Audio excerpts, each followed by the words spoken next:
mamigay ng relief goods para sa mga biktima ng nasalanta sa Typhoon Ulysses.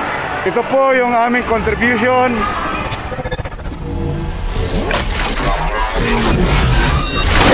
NGO TV Network.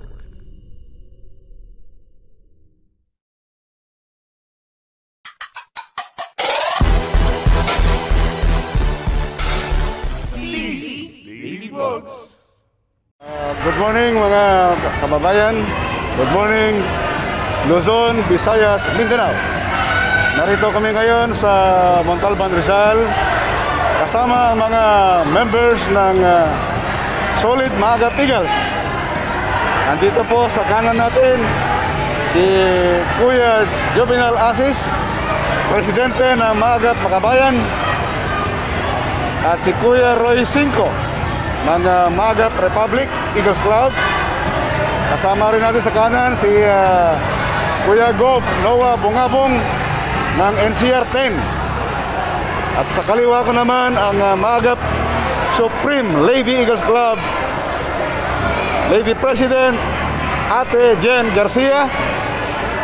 At sa kabila naman si Kuya Arnel Estoso ng Maagap Kabalikat Eagles Club.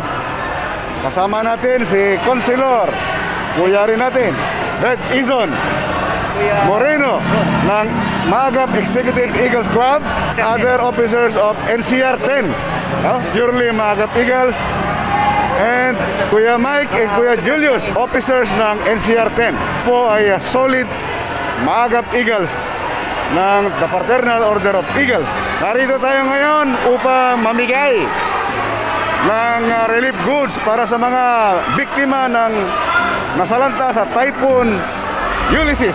Ito po yung aming contribution na ipamahagi sa mga kababayan natin na Montalban, Rizal. Sa mga gusto pang tumulong, we are inviting you na tulungan po natin ating mga kababayan.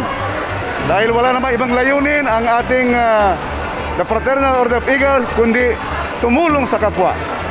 I hope mga ibang maganda rin ang kanilang buhay kung pwede rin kayo mag-donate para matulungan natin ating kababayan sa Montalban, Rizal. With me, where eagles fly.